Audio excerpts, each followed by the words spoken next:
नमस्कार व्यूअर्स, मैं हूं अमीश देवगन और आप देख रहे हैं न्यूज 18 इंडिया पर आर पार का बेहद खास वीकेंड एडिशन। इस हफ्ते आर पार के वीकेंड एडिशन पे हम बात करेंगे सोमनाथ मंदिर की और सोमनाथ मंदिर के साथ साथ कांग्रेस और कांग्रेस के इतिहास की मंदिरों को लेकर। इतिहास में क्या लिखा है? प्रधानमंत्री मोदी ने एक नई बहस को जन्म दे दिया है। क्या पंडित नेहरू नहीं चाहते थे सोमनाथ मंदिर का पुनर्निर्माण हो? इसके सत्य और तथ्य क्या कहते हैं, पहले ये रिपोर्ट और फिर आर पार में के वीकेंड एडिशन में सुधांशु त्रिवेदी बनाम कांग्रेस के अतुल लौंडे पाटिल के बीच में ये बहुत बड़ी चर्चा।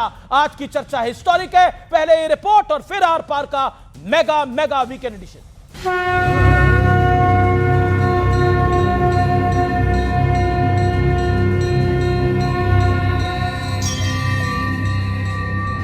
प्रधानमंत्री मोदी के सोमनाथ दौरे से पहले सियासी पारा हाई है।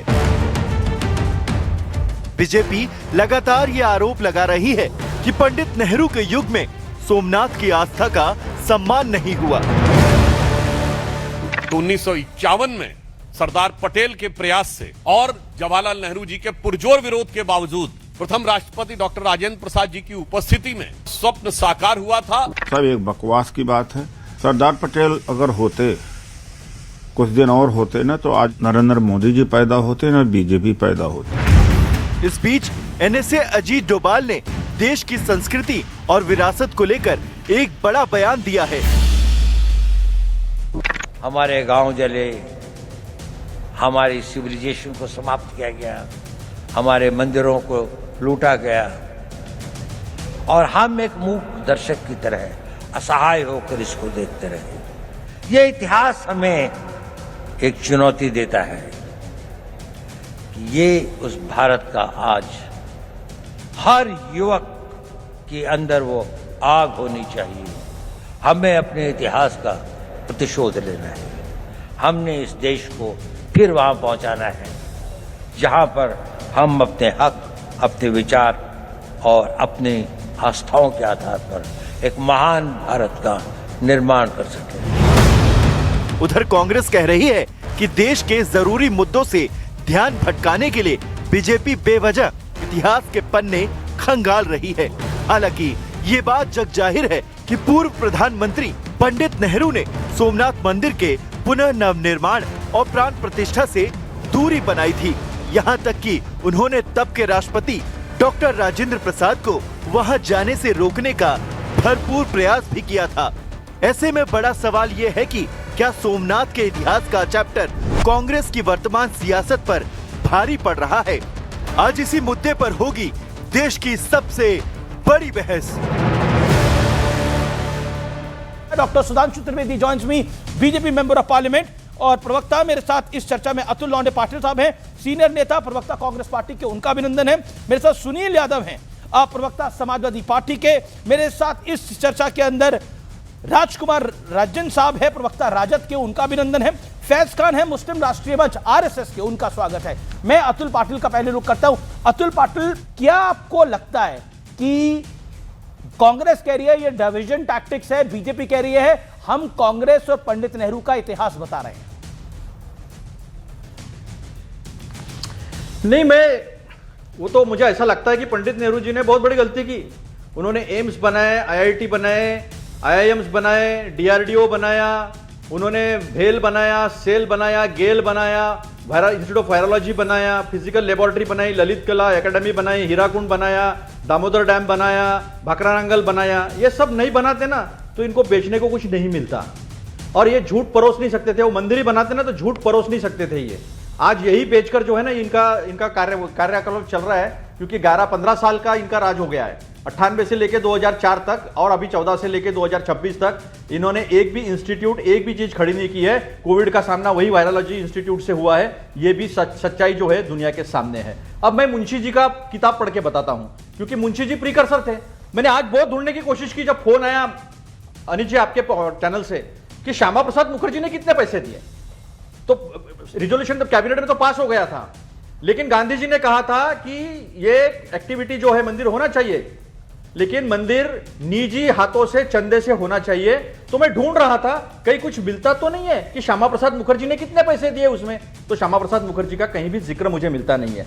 ये प्रिविलेज टू फ्रीडम जो किताब लिखी है के.एम. मुंशी जी ने, जो काफी अहम भूमिका उन्होंने निभाई है, तो वो कहते हैं कि when Jagannath fell, Sardar Patel as a deputy prime minister pledged the government of India to the reconstruction of historical temple of Somnath.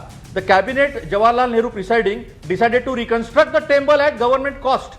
But Gandhiji advised Sardar not to have the temple reconstructed at the government cost and suggested that sufficient money should be collected from the people for the purpose. उन्होंने राजेंद्र प्रसाद जी को कहा कि secular government है, सारे धर्म हमारे यहाँ है, तो इंडिविजुअल कैपेसिटी में जाइए। दूसरा खत जो उन्होंने लिखा था सरदार राजेंद्र बाबू को, वो 22 अप्रैल 1951 में उन्होंने लिखा कि इंडिविजुअल कैपेसिटी में 22 अप्रैल कुछ बातें उन्होंने जरूर कही थी। आप 22 अप्रैल के आप 2 मार्च की 5 सेकंड, आप 5 सेकंड ले लीजिए 5 सेकंड ले लीजिए 5 सेकंड। हाँ, तो उन्होंने कहा कि हम किस इससे गुजर रहे हैं, तो हम गुजर रहे थे भूखे से, हम गुजर रहे थे कि शिक्षा के लिए हम ज्यादा पैसा इन्वेस्ट नहीं कर पा रहे थे, हम स्वास्थ्य के लिए पैसा इन्वेस्ट नहीं कर पा रहे थे, और सारे जगह सारे मंत्री सारे नेता जो है उनको फिजूल खर्ची के लिए मनाही कर दी थी। नहीं, मंदिर का बनना फिजूल खर्ची थी। आज भी आपको ऐसा लगता है मंदिर का बनना फिजूल खर्ची थी क्या? मंदिर का बनना, सोमनाथ मंदिर का जीर्णोद्धार फिजूल खर्ची थी। आपने के.एम. मुंशी साहब को कोट किया, तो मुझे भी इजाजत दीजिए, मैं भी कोई के.एम. मुंशी को पिलग्रिमेज टू फ्रीडम में कोट करता हूं। होल्ड ऑन सर, मैंने आपको पूरा वक्त दिया सर, मैंने आपको कहा मंदिर का निर्माण जो है ना 1951 तक हो गया था, आपका जो राइट था मैंने आपको दिया, आपको ओपनिंग रिमार्क्स दिया, 2.5-3 मिनट आपने बोला। अब गिव मी सर, मेरे कार्यक्रम में मुझे कोई इजाजत दीजिए, मैं 40 सेकंड अपना पॉइंट रखना चाहता हूं, प्लीज अलाउ मी सर। अरे ये गुलामगिरी छोड़ दो ना सर। अरे गुलामगिरी नहीं, गुलामगिरी नहीं, इस गुलामी की मानसिकता को ठोकर मारने की जरूरत है। मैं बताता हूं 1967 का वो, मैं 1967 में जिस किताब के मुंशी साहब की किताब का आप जिक्र कर रहे हैं, नेहरू, पंडित जवाहरलाल नेहरू जी ने कहा था, I don't like your trying to restore Somnath, it is Hindu revivalism. यानी नेहरू के विचार थे श्री सोमनाथ मंदिर को फिर से बनाना हिंदुओं का पुनरुत्थान के समान है। पंडित नेहरू ने राष्ट्रपति राजेंद्र प्रसाद को चिट्ठी लिखकर मंदिर उद्घाटन में शामिल होने से रोकने की कोशिश की थी। पंडित नेहरू को डर था कि मंदिर के काम से सरकार या राष्ट्रपति का जुड़ाव दिखा तो इससे उनकी धर्मनिरपेक्ष वाली छवि पर गहरा असर पड़ेगा। पंडित नेहरू सरकारी पैसे से मंदिर पुनर्निर्माण के पक्ष में भी नहीं थे। हालांकि सोमनाथ मंदिर का पूरा पुनर्निर्माण चंदे के पैसे से हुआ।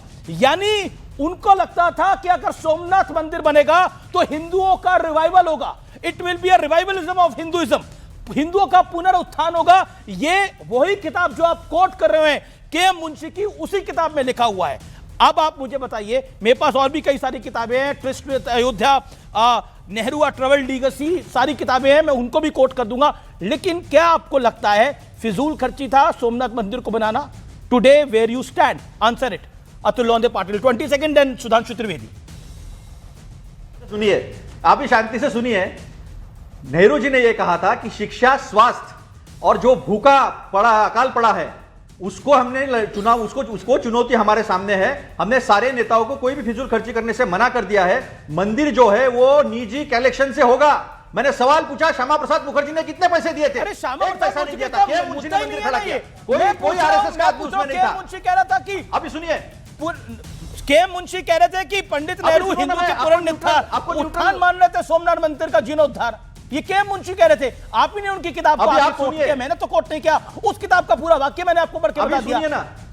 ठीक है, अब सुधांशु त्रिवेदी, अब आप बोलिए। सुधांशु त्रिवेदी, सुधांशु त्रिवेदी, क्या आपको लगता है कि आप रियल मुद्दों से ध्यान हटकाने की कोशिश कर रहे हैं? यही कांग्रेस का आरोप है। देखिए, मैं अतुल पाटिल जी की बात का जहां से जवाब दिया उसको शुरू करता हूं। इन्होंने कहा विकास के बड़े बड़े कार्य सब चाचा नेहरू ने किए, तो मैं स्पष्ट बताना चाहता हूं ये भी एक प्रकार का बहुत बड़ा फसाड है जो दक्षिण भारत के लोगों के द्वारा, अनेक अच्छे राजे रजवाड़ों के द्वारा किया गया कार्य का मजाक उड़ाना है। मैं पूछना चाहता हूं, ये बताइए भारत का पहला हाइडल पावर प्रोजेक्ट कब बना? 1892 में शिव समुद्रम पावर प्रोजेक्ट, तब चाचा नेहरू 3 साल के थे। और सुनिए, भारत ही नहीं दुनिया में यूरोप के बाहर पहला शहर कौन बना जहां पर स्ट्रीट लाइट्स आई? वो भारत का बेंगलोर 1902 में। तब चाचा नेहरू 12-13 साल के थे। अब मैं पूछना चाहता हूं, दुनिया में पहला आई हॉस्पिटल कब बना? यानी देखिए, आई डिपार्टमेंट होता था। दुनिया में पहली बार आई हॉस्पिटल बना, मिंटो आई हॉस्पिटल 1913 महाराजा मैसूर ने बनवाया। और भाई साहब और सुनिए, भारत का पहला डैम कब बना? विश्वेश्वरैया जी ने बनवाया, जिनका नाम लेने में भी थोड़ा हड़बड़ा गए थे, राहुल गांधी जी, जिनके नाम पर इंजीनियर्स डे आज भी 15 सितंबर को मनाया जाता है। यह भारत की स्वतंत्रता से पहले, चाचा नेहरू के प्रधानमंत्री बनने से पहले का समय। अब आइए साहब, इरिगेशन में सबसे पहले काम कब हुए? महाराजा अलवर, महाराजा ग्वालियर और दक्षिण भारत के महाराजाओं के द्वारा। अब आइए, Indian institute of sciences Bengaluru कब बना? अतुल पाटिल साहब 1916 में, चाचा नेहरू से बहुत पहले। भारत को फिजिक्स का नोबेल प्राइज किसने दिलवाया? सीवी रमन ने, आजादी से बहुत पहले। यह बताइए, आयरन एंड स्टील की पहली factory Tata iron and steel ने कब बनाई? आजादी के दौर में, चाचा नेहरू से पहले।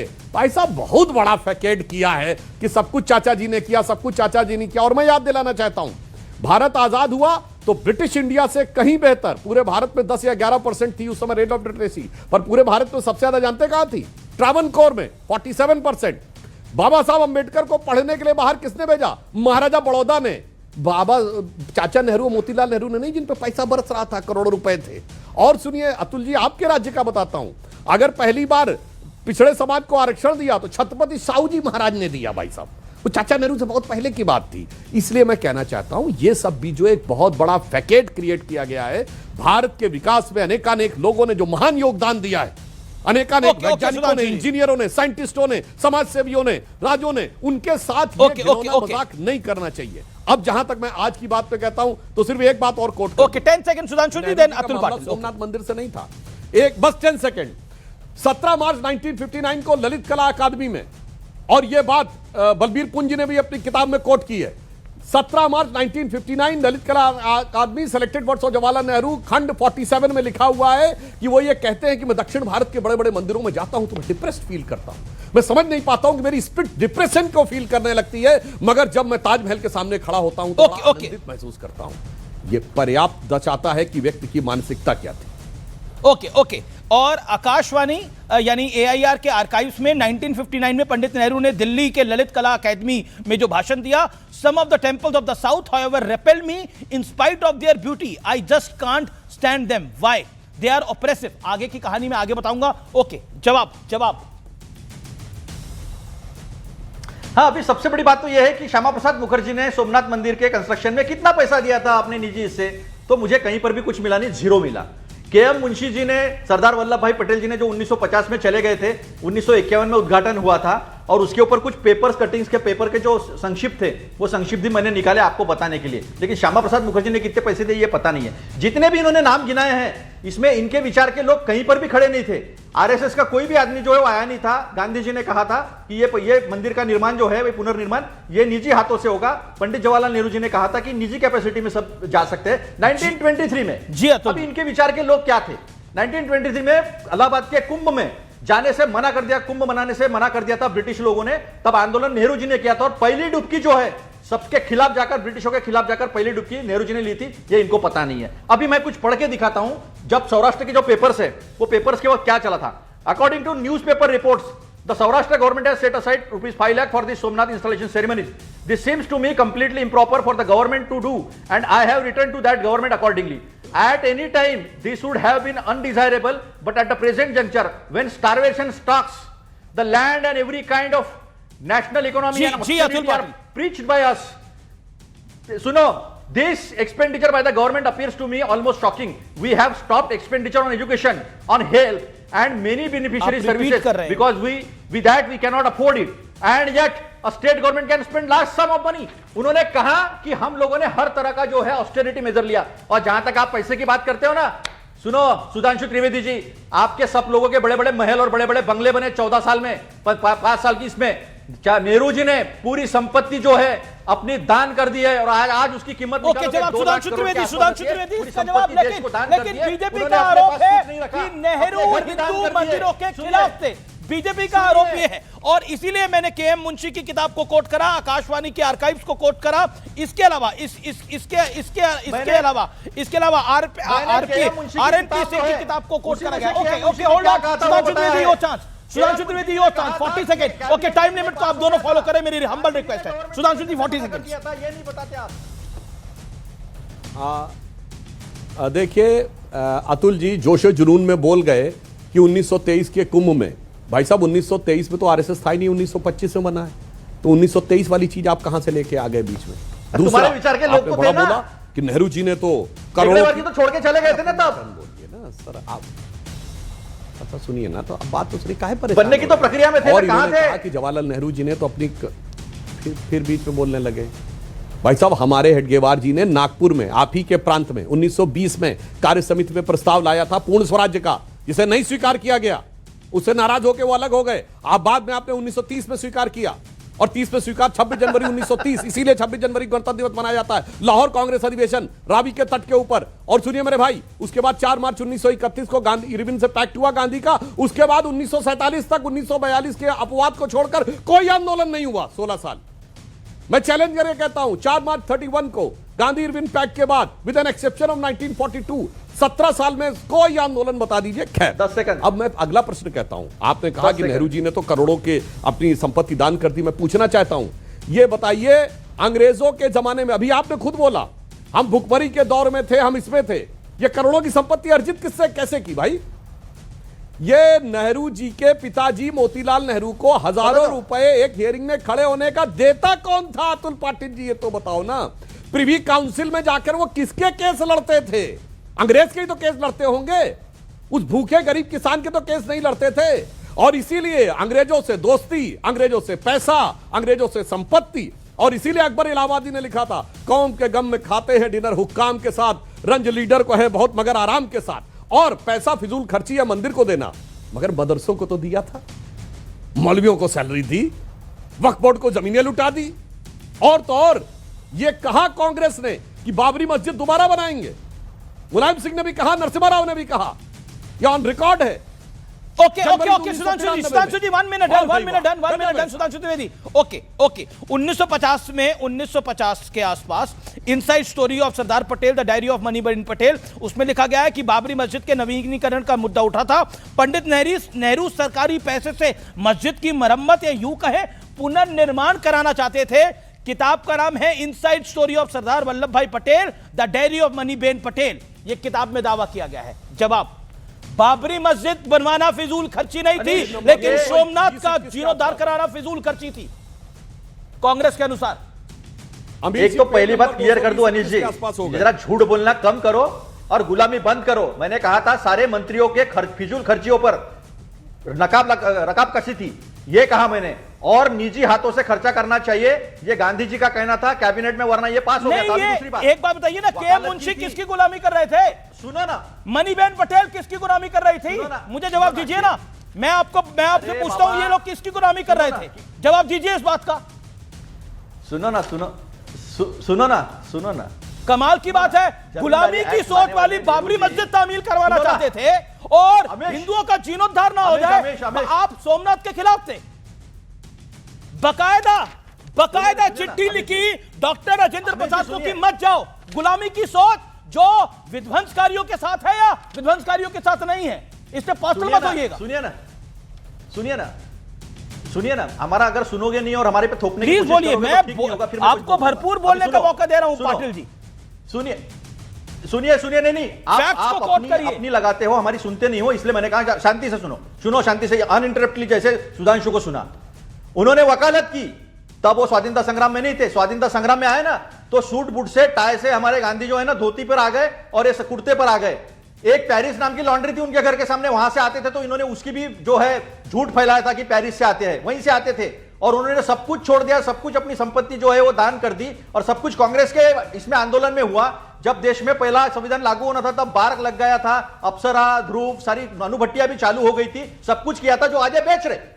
इन्होंने क्या किया? कुछ नहीं किया इनको जब भी सरकार मिली, पहली बात। दूसरी बात, जमींदारी कानून लाया, जमींदारों से लैंड लेकर जो गरीब मजदूर थे वो गरीब मजदूरों को लैंड देने का काम किया। दुनिया का इतिहास गवाह है, बिना खून बहाए लैंड रीडिस्ट्रीब्यूट करने का काम जो है वो नेहरू जी के नेतृत्व में कांग्रेस के सरकार ने किया था, इन्होंने कुछ नहीं किया। दूसरी बात, इन्होंने कहा पूर्ण स्वराज। अरे पूर्ण स्वराज का ठहराव जो है वो नेहरू जी और सुभाष चंद्र बोस जी ने लिखा और दिया, और 1928 में उसको पारित करके 1930 में जो है पहली बार मनाया गया। तुम्हारे हेगड़ेवार जी ने कभी पूर्ण स्वराज का ठहराव रखा नहीं था, यह साफ गलत बात है। वो तो क्या है, रिसेप्शन कमेटी के कुछ थे सब, बाकी तो उन्होंने कभी ऐसा ठहराव लिया नहीं है, ऐसा कोई रिजोल्यूशन कभी था ही नहीं। पूर्ण स्वराज का जो आया है वो पहली बार लोकमान्य तिलक जी ने अच्छा, कहा मैं था, आपसे बोल रहा हूं कपड़े उन्होंने कहा था ओके, आपकी बात को पूरा सुना गया।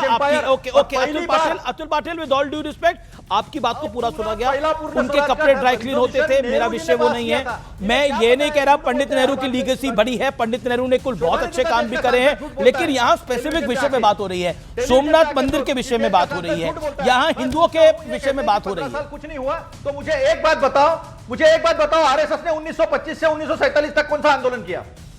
देखिए, अगर आरएसएस में बात होगी तो मैं जरूर आरएसएस से पूछूंगा, लेकिन मैं आपसे पूछ रहा हूं, ये एक सेकंड, ये जो दूरदर्शन का आर्काइव्स है, एक सेकंड मैं आपके पास आता हूं। ओके, पहले सुधांशु त्रिवेदी आप 30 सेकंड में रिप्लाई कर लीजिए, फिर मैं आता हूं। फिर दूरदर्शन के आर्काइव्स में क्या लिखा हुआ है?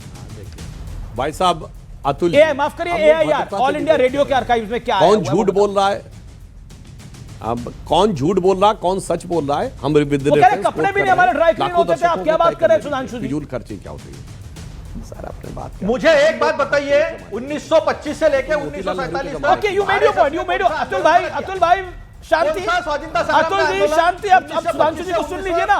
अब आपने बोला अपनी सारी बात बोली, ड्राई क्लीन कहां से होते थे, कहां नहीं होते थे, क्या करते थे आरएसएस, क्या करते, सारी बातों का जवाब। ओके, काहे बड़बड़ा रहे हैं भैया? ओके, सुनिए, 1905 में लोकमान्य तिलक ने पूर्ण स्वराज का उद्घोष दिया, जिसे कांग्रेस ने नहीं स्वीकार किया और लोकमान्य तिलक को गरम दल का नेता माना गया। 1906 में सूरत में डिवीजन हो गया, नरम दल गरम दल। मैं चैलेंज करके कहता हूं, 26 जनवरी 1930 लाहौर कांग्रेस अधिवेशन से पहले कहीं पर दिखा दे पूर्ण स्वराज का उद्घोष।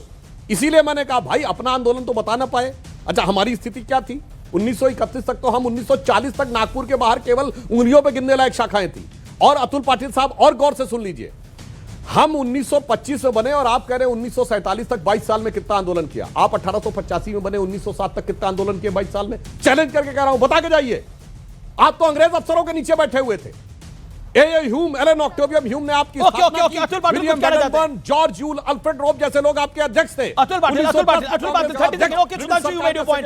विलियम बैडनबर्न था। नहीं, एक चीज अमित जी एक लाइन, और फिजूल खर्ची के लिए मैं बताना चाहता हूं, 27 दिसंबर 1963 को हजरत बल में जहां मोहम्मद साहब का मुकद्दस बाल रखा हुआ है, अफवाह उड़ गई कि वो बाल चोरी हो गया। उसको लेकर श्रीनगर से लेकर लखनऊ, हैदराबाद, भोपाल सब जगह दंगे हो गए। उसके बाद पुलिस ने कहा कोई चोरी नहीं हुआ, यह अफवाह है। तो जानते क्या कहा गया मुस्लिमों द्वारा? अफवाह नहीं, हम नहीं मानेंगे कि वही मुकद्दस बाल है। तो कैसे तय होगा? सरकार ने कहा हम कार्बन डेटिंग करा देंगे। नहीं, मौलवी तय करेंगे। तो साहब, चार्टर्ड प्लेन से मौलवियों को भेजा गया। ऐसी भी जानकारी है कि विदेश से भी बुलाया गया, फिर उनसे ये डिसीजन कराया गया कि नहीं, वही वो मुई मुकद्दस है। मेरे भाई, वो फजूल खर्ची थोड़ी थी, वो तो ऐसे नॉर्मल था, उसमें कौन सा फर्क पड़ता है? इसीलिए मैं कह रहा हूं, जो आप लोग ज्ञान देने का प्रयास करते हैं, ओके सुधांशु जी, उसे स्वीकार करिए। तब भी आप गुलामी के प्रभाव में थे, आज भी गुलामी के प्रभाव ओके, आप गुलामी के प्रभाव में लगातार है। ओके, जवाब आप गुलामी के प्रभाव में लगातार है। और आकाशवाणी के एआईआर के आर्काइव 1959 में पंडित नेहरू ने बोला, पंडित नेहरू ने कहा, दक्षिण के कुछ मंदिरों को मैं उनकी खूबसूरती के बावजूद सहन नहीं कर पाता। क्यों, ये मुझे नहीं पता। मंदिरों का अंधेरा युक्त गलियारा मुझे पसंद नहीं है। तो इसीलिए भारतीय जनता पार्टी कह रही है कि आपकी जो मंशा थी वो मंदिर विरोधी थी। सुनिए, अभी ये आकाशवाणी का आर्काइव है। सबसे पहले जेल में जाने वाले, कामगार आंदोलन में सबसे पहले जेल में जाने वाले लोकमान्य तिलक कांग्रेस के नेता।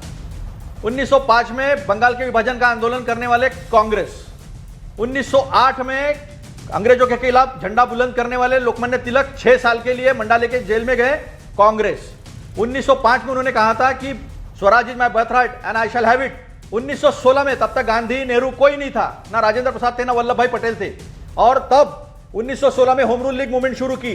पूर्ण स्वराज से लोकमान्य तिलक आए थे, dominion status within the British empire, यानी ब्रिटिश एम्पायर के अंदर हमको स्टेटस चाहिए, उसे पूर्ण स्वराज तक लेके जाने का काम पंडित जवाहरलाल नेहरू जी ने किया। ये बात आप समझ लो। 1925 से लेकर 1927 तक अंग्रेजों की गुलामी करने के सिवाय और अंग्रेजों के साथ जाने के सिवाय कोई इतिहास ही नहीं आरएसएस का। तो ये बोल ही नहीं पाते, हम पर उंगली उठाते। हम तो सब बता सकते हैं कि हम हमारा इतिहास क्या है और हमने क्या किया है। एलन एक्टन हुम ने जरूर हमारा जो है स्थापना की, लेकिन हम अंग्रेजों से लड़ पड़े।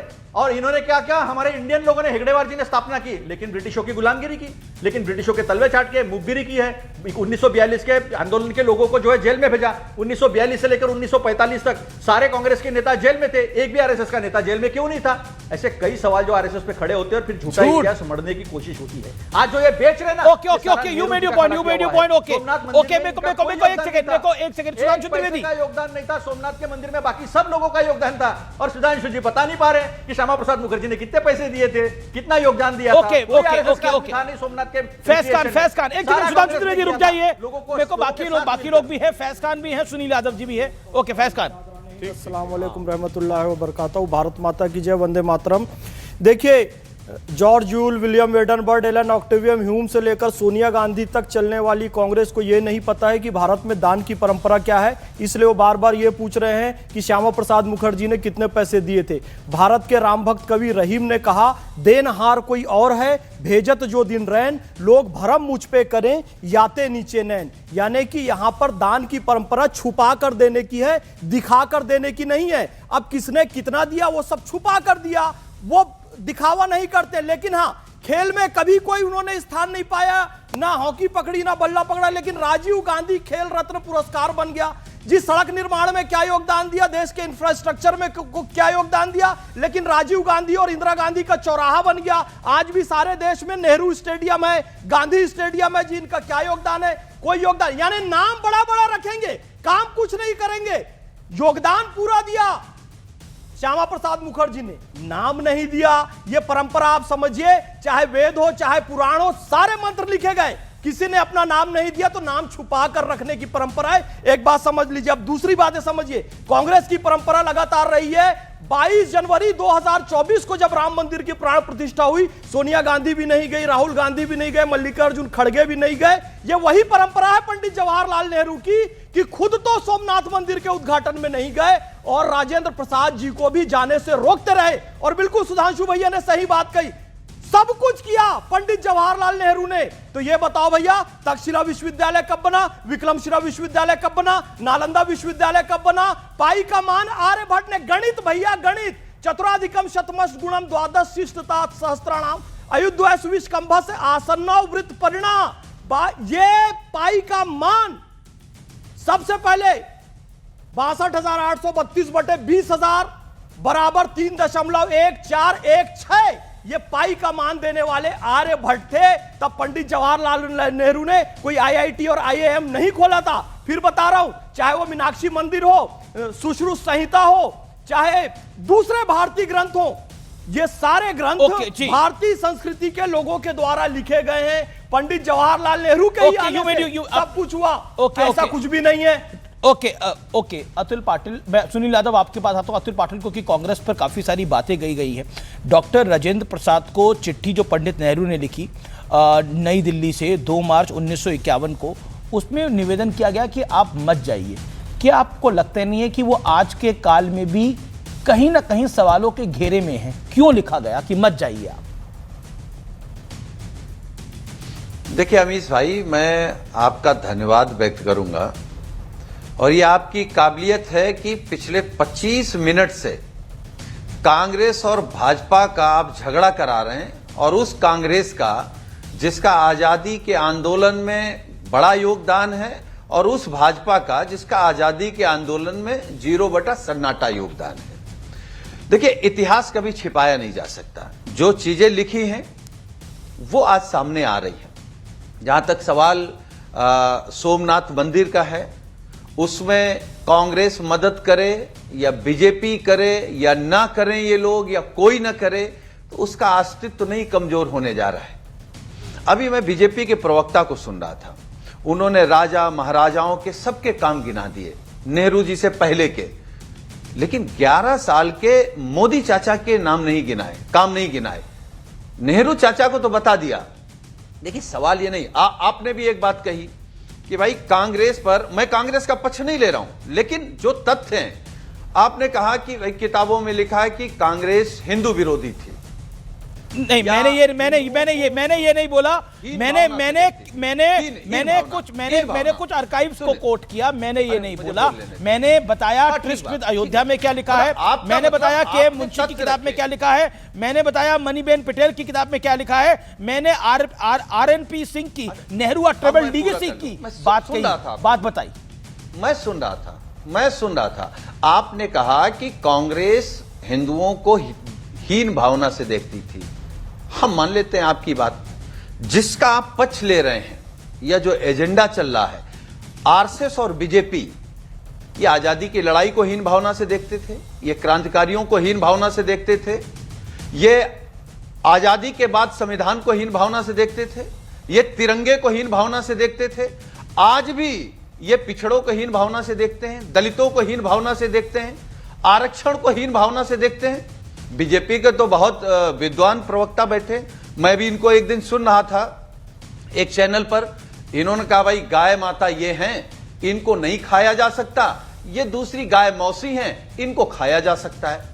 तो ये तो विद्वान लोग हैं। अभी इन्होंने बता दिया गणतंत्र दिवस कब क्यों मनाया जा रहा है या कब से मनाया जा रहा है। ये भी आजादी की भी, इस देश की आजादी की भी तारीख बदल देंगे, ये 47 से 14 में ले आएंगे, अपना काम नहीं बताएंगे। Okay okay okay okay okay okay बताइए। फैज खान जवाब। मैं तो अमीश भाई, मैं खत्म कर रहा हूं। मैं तो आज ये उम्मीद कर रहा था कि अमीश भाई इस देश की सबसे बड़ी डिबेट लेकर के आ रहे हैं, तो जो उत्तराखंड में बीजेपी के एक महिला मंडल अध्यक्ष थी, उसने थूक करके कहा कि ऐसी भाजपा पर हम थूकते हैं जो एक बेटी की सुरक्षा नहीं कर पाई और उसके हैवानों को बचा रही है। हम तो सोच रहे थे आप देश में बेटी को लेकर के आएंगे, लेकिन आप मंदिर को लेकर आए। मैं एक बात 10 सेकंड, एक सेकंड, अब आप अपनी बात को आपने रख लिया। अंकिता भंडारी के विषय की आप बात कर रहे हैं। निश्चित तौर पर उत्तराखंड में इस विषय को लेकर बड़ा उबाल है और हम इसको लगातार कवर कर रहे हैं। Okay, make you point. मैं ये कहूंगा, देखिए 26 नवंबर 1949 को भारत का संविधान बन गया था, पर 26 जनवरी तक क्यों प्रतीक्षा की गई? सही बात है, क्योंकि 26 जनवरी 1930 को रावी नदी के तट पर पूर्ण स्वराज की घोषणा हुई थी। उस डेट को यादगार बनाने के लिए 26 जनवरी तक का वेट किया गया ताकि गणतंत्र दिवस उस दिन मनाया जा सके। दूसरी बात, गाय का प्रश्न है तो जी मैं एक गो सेवक हूं और मैं आपको बताऊं, हमारा ये मानना है जीवे जीवे शिव स्वरूपम सदा भावे तु सेवयाम, जीव जीव में शिव है। लेकिन गाय की पूजा की जहां तक बात आएगी तो वो गाय जो श्री कृष्ण जी के साथ है, भारतीय देसी नस्ल की गाय, जिसकी पीठ पे कुबड़ होता है, जिसकी आंखें सुंदर होती है, जिसके पीछे का हिस्सा गोलाकार होता है, भारतीय देसी नस्ल की गिर, साहिवाल, लाल सिंधी गाय, इसी की ही पूजा होती है। जर्सी, होलिस्टाइन, फ्रीजियन, इस तरह की गाय जो विदेशी नस्ल की है, जो गाय नहीं, गाय जैसा दिखने वाला पशु है, उसकी पूजा नहीं होती है। पर सम्मान सबका है, पहली रोटी गाय की, आखिरी रोटी कुत्ते की। चींटी को भी हम चीनी डालेंगे, कुत्ते को भी रोटी खिलाएंगे, चिड़ियों को भी दाना डालेंगे। विषय पे विषयांतर हो रहा है, विषय गाय ये कह रहे थे ना, विषयांतर हो रहा है, विषय बनाइए ना। मैं विषय बता रहा हूं। सुनील यादव को बोलने दीजिए 30 सेकंड। सुनील यादव 30 सेकंड। जी देखिए, मैं केवल 30 सेकंड में खत्म कर रहा हूं। मैं खुद महसूस करता हूं कि उस समय शायद देश के हालात, देश की गरीबी, देश का किसान, बेरोजगार, अगर आप मुझसे पूछेंगे, मेरी आस्था है मंदिर पे, भगवान पे आस्था है, लेकिन अगर आप मुझे चुनने को कहें कि मंदिर बनना जरूरी है या स्कूल कॉलेज यूनिवर्सिटी, तो मैं कहूंगा मंदिर छोड़ दीजिए, स्कूल कॉलेज यूनिवर्सिटी बना दीजिए। आप पूछेंगे मंदिर बनना जरूरी है या अस्पताल, तो मैं कहूंगा अस्पताल बनाइए, मंदिर छोड़ दीजिए। आप कहेंगे गरीब की मदद जरूरी है या मंदिर, हम कहेंगे गरीब की मदद जरूरी। आप अगर कहेंगे किसान की मदद जरूरी या नहीं, देखिए, नहीं, Sunil Yadav, with all due respect, Sunil Yadav, एक सेकेंड। आप कह रहे हैं उस वक्त की नजाकत होगी, पैसे की कमी होगी, सिचुएशन ऐसी होगी, गरीबी होगी, गुर्बत होगी, देश की सिचुएशन ऐसी होगी। एक सेकंड सर, सोमनाथ मंदिर तो सोमनाथ मंदिर के टाइम में सिचुएशन थी। एक सेकंड, राम मंदिर जब राम मंदिर की भी बारी आई ना, तब भी यही कहा जा रहा था कि इस जमीन पर अस्पताल बनवा दिया जाए। बोला गया था, नहीं बोला गया था? नहीं, मनीष सिसोदिया ने बोला था यहां पर आपके कितने नेताओं ने बोला था, कांग्रेस के कितने नेताओं ने बोला था। मैं नाम गिनवाना शुरू करूंगा तो प्रोग्राम छोटा पड़ जाएगा। अब मैं देखिए, चाहे सोमनाथ मंदिर हो, चाहे रामलला का अयोध्या जी का मंदिर हो, अरे मैं दोनों के लिए यही बोला गया कि देखिए उस समय गरीबों की मदद करिए। ये बाकी चीजों के लिए क्यों नहीं बोली जाती बात? दे दीजिए। अरे 10 सेकंड में हम धो देंगे। ज्योतिर्लिंगों में जो सबसे सर्वश्रेष्ठ है सोमनाथ जी। अरे मैं धो दूंगा इनको। जो ज्योतिर्लिंगों में सबसे सर्वश्रेष्ठ है सोमनाथ जी। 10 सेकंड ज्योतिर्लिंग 12 ज्योतिर्लिंग है, 12 ज्योतिर्लिंग होते हैं। पहला ज्योतिर्लिंग सोमनाथ जी माना गया है। उसको लूटा गया, उसको तोड़ा गया, उसको विध्वंस किया गया। उसको बनाने में, उसके बनाने के लिए पैसे नहीं थे। एक नहीं सुनना पड़ेगा भाई, ये बात को सुनना पड़ेगा। उसको बनाने के लिए पैसे की कमी थी, मान ली भाई। देश में गरीबी थी, गुर्बत थी। राम मंदिर के काल तक यही सब कुछ चलता रहा। चलिए, वो चंदे से मंदिर बन भी गया, बन गया सोमनाथ जी का मंदिर। उसके बाद चिट्ठी लिख दी पंडित नेहरू ने कि मत जाइए राष्ट्रपति जी, आपका जाना सही नहीं होगा। पूरी चिट्ठी मेरे पास है। इस पूरी चिट्ठी को मैं पढ़ूंगा तो कम से कम 15 मिनट निकल जाएंगे मेरे कार्यक्रम के। मैं जानना चाहता हूं ये चिट्ठी क्यों लिखी गई थी। पंडित नेहरू नहीं जाना चाहते थे, ना जाते। राष्ट्रपति जा रहे थे, वो चले जाते। उनको भी चिट्ठी लिख के बोला गया और सारे फैक्ट्स गलत है। के.एम. मुंशी गलत है, AIR के आर्काइव्स गलत है, RNP सिंह की किताब गलत है, सरदार वल्लभ भाई Patel, inside story of Sardar Patel Vallabh भाई Patel, the diary of Maniben Patel गलत है। सब गलत हो सकता है। कहीं तो एक्सेप्टेंस करनी पड़ेगी कुछ फैक्ट्स की। देखिए, देश बदल गया है और ये देश जो बदला है उसके अंदर सब चीजें, तथ्य और सत्य सामने आएंगे और ये पिटारा खुलेंगे। 1000 साल पूरे हो रहे हैं सोमनाथ जी पर हमला हुआ था। क्या है सोमनाथ जी? ज्योतिर्लिंग है हमारे। स्कंद पुराण में जिक्र है सोमनाथ जी का और कितने सारे पुराण हैं जिसमें जिक्र है सोमनाथ जी का। उसके बाद हम उसमें बिलीव नहीं करने को तैयार हैं। कुछ सामान्य मंदिर नहीं है। काशी विश्वनाथ सामान्य मंदिर नहीं है। अयोध्या में श्री राम प्रभु का मंदिर सामान्य मंदिर नहीं है, जन्मस्थली है। मंदिर कहीं भी बन सकता है लेकिन जन्मस्थली नहीं बदल सकती रामलला की, जैसे वासुदेव कृष्ण की नहीं बदल सकती, जैसे सोमनाथ नहीं बदल सकता। इसीलिए महत्वपूर्ण है, हमारे इतिहास की चीजें हैं ये। ओके, सुधांशु त्रिवेदी। देखिए, मैं सुनील जी से कहना चाहूंगा, सब लोग गंभीरता से बात कर रहे हैं, गंभीरता से बात करनी चाहिए। जो आपने कहा था सुनील भाई, गाय को भारतीय संस्कृति, हिंदू संस्कृति में बहुत पवित्र माना जाता है और हिंदू समाज में सर्वाधिक आत्मीय संबंध अगर गौ माता के साथ है तो यादव समाज का माना जाता है, जो गोपालक समाज है। और आप ही को नहीं पता, मिथुन न गाय है न भैंस है। Anybody can go and check. अब आप भी इसमें, और आपके नेता तो अद्भुत हैं जिन्होंने कहा था कि गौशाला में बदबू आती है, याद है ना? और हम तो खुशबू की तरफ जाते हैं। तो उन्हीं के लिए जो मैंने पार्लियामेंट में बोला था, फिर आपको अर्पित कर देना चाहता हूं कि श्री रामचंद्र कह गए, सिया से ऐसा कलयुग आएगा, गोपालक श्री यदुवर कुल में ऐसा नेता आएगा जिसे बकरे कटने में खुशबू मिलेगी, गो माता में बदबू पाएगा। अब आइए दूसरी बात, आपने कहा किसी महिला की इज्जत की बात, तो मैं विनम्रता से कहना चाहता हूं, अखिलेश जी की पत्नी के बारे में अपमानजनक अभद्र टिप्पणी करने वाले पे चू नहीं बोला गया, क्योंकि बोलने वाला मौलाना था। फिर मैं कह रहा हूं, मौलाना था। आप सोचिए कि अपने परिवार की महिलाओं के सम्मान के ऊपर न बोलने का साहस तो कभी इनकी सरकार आ जाएगी तो बाकी लोगों के साथ क्या होगा इस पे। अब आइए अस्पताल। अब सुनिए ना, मौलाना रशीदी के बारे में कौन सी कार्रवाई की गई?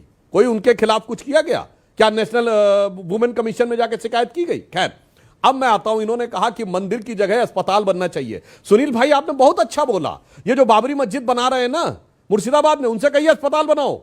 मुसलमानों की स्थिति बहुत पीछे है, उनसे कोई स्कूल बनाओ, विद्यालय बनाओ। और मैं बताता हूं, मंदिरों मठों के द्वारा बहुत से स्कूल विद्यालय चलते हैं। श्रृंगेरी मठ ने एक नहीं, अभी वाराणसी में अभी नेत्र चिकित्सालय खोला हुआ है। अनेक विश्वविद्यालय चल रहे हैं श्रृंगेरी मठ के द्वारा। कांची मठ ने अभी खोला है, बिहार में भी और यहां पर भी। मगर मैं पूछना चाहता हूं आपसे, अस्पताल भी खोले। रामकृष्ण मठ के अनेक अस्पताल और वो हैं। मैं विनम्रता से पूछना चाहता हूं, 37 लाख एकड़ रखने वाले वक्फ बोर्ड के ऊपर कितने अस्पताल हैं, कितने स्कूल हैं, कितने विश्वविद्यालय हैं? ओके, सुनील, गरीब मुस्लिम बेवाओं के लिए कितने ओल्ड एज होम हैं, कितने जो है वो यतीमों के लिए यतीम खाने? ओके, सुधांशु जी, मैं जवाब दे रहा हूं। सुनील, मैं जवाब दे रहा हूं। देखिए अमीश भाई, मैंने आपके कार्यक्रम में कहा मंदिर में हमारी आस्था है। हमारी आस्था मंदिर में धर्म के प्रति, भगवान के प्रति है। बीजेपी की आस्था कहां है? चंदा चोरी में है, जमीन घोटाले में है, झूठ बोलने में है। आप इस तरीके से भेदभाव कर रहे हैं। हर अपने नाकामी, अपने कुकर्म, अपने भ्रष्टाचार के पीछे छिपाने के लिए मंदिर के पीछे आ जाएंगे, तो ये अच्छी बात नहीं है। आस्था रखिए ना। ओके, मैं आरजेडी के प्रवक्ता के पास चलता हूं। ओके, मैं आरजेडी के प्रवक्ता के पास चलता हूं। एक second, you made your point. मैं आपके पास आता हूं और आपसे जानना चाहता हूं, क्या आप, लालू जी ने बोला था महाकुंभ के बारे में अपने विचार रखे थे, फालतू कह दिया था, क्या आपको लगता नहीं है कि इन सब चीजों पे बच के चलना चाहिए, क्योंकि इतिहास कुछ नहीं भूलता, पंडित नेहरू की बातें भी नहीं भूल रहा, और इसका खामियाजा भुगत चुके हैं। बहुत बुरी हार हुई आपकी बिहार के अंदर। अमीश जी, बिहार के चुनाव के संदर्भ में अगर आप डिबेट करा रहे हैं तो फिर मैं उस पर बोलूं। अगर आप सोमनाथ मंदिर के संदर्भ में बात कर रहे हैं तो फिर मैं सोमनाथ मंदिर पर बोलूं। दरअसल यह समझने की ज़रूरत है कि सोमनाथ मंदिर के संदर्भ में जिस समय, जिस दौर की बात है, वह दौर भारत का संविधान लागू होने के तुरंत बाद का समय है। धर्मनिरपेक्षता का अस्थायी भाव स्थापित करने का समय था। आज का जो समय है वह सो कॉल्ड जो अपने को राष्ट्रवादी सरकार कहते हैं और हिंदुवाद के प्रतिनिधि के रूप में अपने को प्रमाणित करते हैं। सवाल यह है कि उस समय की सरकार सोमनाथ मंदिर के पुनरुद्धार में क्या पैसे नहीं दिए सरकारी पैसे? क्या आज के समय में जो राम मंदिर बनाए गए उसमें सरकार पैसे दिए क्या? सवाल, पहला सवाल है, क्या राम मंदिर जो बना अयोध्या में, क्या सरकारी खजाने से मंदिर का निर्माण हुआ? कौन से ऐसे कारण हैं कि सरकार पैसे नहीं दे पाई? सुप्रीम कोर्ट का उसमें दखलंदाजी क्या थी? क्यों चंदे के पैसे से मंदिर बना? तो क्या ये आज के समय में जब चौथे देश भर में चंदे के पैसे से ही मंदिर बनते हैं, तब आप मंदिर में पैसे, देश भर में चंदे नहीं, दान के पैसों से मंदिर बनते हैं अपने। और आपने बोला उस समय सेक्युलरिज्म की बड़ी जरूरत थी। सही बात आपने बोली, उस समय सेक्युलरिज्म की बड़ी जरूरत थी। देश का धर्म के आधार पर विभाजन हुआ था और धर्म के आधार पर पाकिस्तान और हिंदुस्तान बना था, धर्म के नाम पर विभाजन हुआ था। आपने सही बोला, लेकिन एक बात बताइए मुझे, 1950 में सब कुछ ठीक हो गया था क्या सर? राजन साहब, 1950 में सब कुछ ठीक हो गया था क्या? 1950 के आसपास नहीं, सुनना पड़ेगा राजकुमार जी, सुनना पड़ेगा। आप तो राजकुमार है भाई, राजकुमार है अमीश जी। अगर नैरेटिव सेट करना चाहते हैं, पहले से मन बनाए हुए हैं कि डिबेट में मुझे क्या बोलना है। नहीं, मैं कैसे बोलूंगा आपको क्या बोलना है? आपने जो बोला मैं आपने बोला, मैं आपकी बात से एग्री कर रहा हूं सर, मैं आपकी बात से राजकुमार एग्री कर रहा हूं। राजकुमार जी, राजद के प्रवक्ता जी, मैं आपकी बात से एग्री कर रहा हूं कि उस समय माहौल खराब था, देश में सेक्युलरिज्म की जरूरत थी। इसीलिए यही कारण था कि सोमनाथ जी का पुनर्निर्माण के लिए सरकार पैसे नहीं दे सकती थी, डॉक्टर राजेंद्र प्रसाद भी नहीं जा सकते थे। लेकिन 1950 में तो सब कुछ ठीक ठाक हो गया था। नहीं, सुनना पड़ेगा ना सर राजकुमार, सुनना पड़ेगा भाई साहब, ऐसे थोड़ी सुनना पड़ेगा। पूरी बात, ऑडियोज डाउन। अच्छा, 1950 में सब कुछ ठीक हो गया था। Inside story of Sardar Patel, the diary of Maniben Patel में वो लिखती है 1950 के आसपास, क्योंकि सब कुछ ठीक हो गया था, बाबरी मस्जिद के नवीनीकरण का मुद्दा उठा था। पंडित नेहरू सरकारी पैसे से मस्जिद की मरम्मत या यूं कहें पुनर्निर्माण कराना चाहते थे। अब आप बताइए, तब कैसे सब कुछ हो गया था? तब सेक्युलरिज्म पे खतरा नहीं आ रहा था? जवाब दीजिए।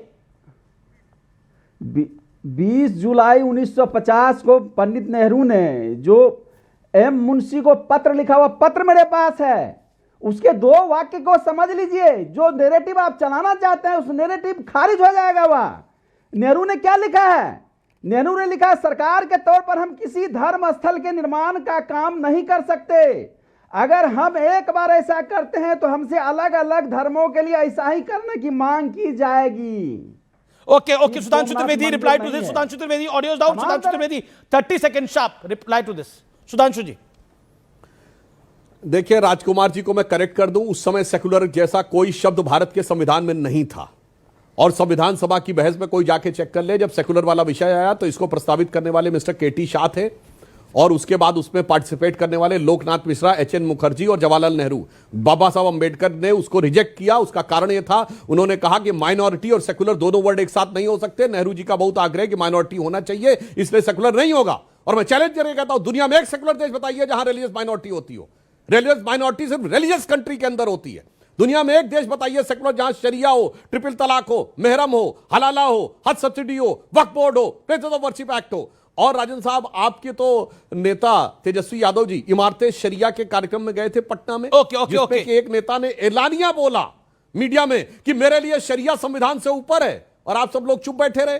इसलिए मैं कहना चाहता हूं, एक लाइन में कह देना चाहता हूं, यह बात सही इन्होंने कही कि सरकारी पैसे से नहीं। हां, सरकार का जब दायित्व आता था, हमें याद है रामलला विराजमान जब टाट के छप्पर में थे और वो छप्पर फट जाया करता था, तो मुलायम सिंह जी की सरकार का दायित्व था कोर्ट से, मगर वो नया छप्पर नहीं लगवाते थे, हाई कोर्ट जाना पड़ता था। कोर्ट का निर्देश आने के बाद रामलला का फटा हुआ छप्पर दोबारा लगाया जाता था। बिल्कुल सही आपने बात कही। ओके, सुनील यादव, राम मंदिर तो नहीं बन सकता था, वो टेंट भी नहीं बदला जा सकता था हाई कोर्ट के ऑर्डर के बावजूद। यही था सेकुलरिज्म। देखिए अमीश भाई, क्या यही सच्चा सेकुलरिज्म है? आपके कार्यक्रम से यह लग रहा है, कि राम मंदिर का फैसला भाजपा का है। अरे देश को यह तो बताइए, राम मंदिर का फैसला माननीय सर्वोच्च न्यायालय का है, सुप्रीम कोर्ट का ही है। और कोई भी सरकार होती, फैसला आने के बाद वो मंदिर बनता। लेकिन कोई भी सरकार नहीं थी। राम भक्त, लेकिन देखिए, इत्तेफाक देखिए, कोई भी सरकार नहीं थी। दिल्ली में मोदी की सरकार थी, यूपी में योगी की सरकार थी, और राम मंदिर बना। तो फिलहाल आर पार के वीकेंड एडिशन को यही समाप्त करते हैं। लेकिन यह विधि का विधान था कि सेंटर में भी मोदी की सरकार थी, यानी बीजेपी की सरकार थी, और यूपी में योगी की यानी बीजेपी की सरकार थी, और राम मंदिर बन गया। नमस्कार, जय हिंद, वंदे मातरम।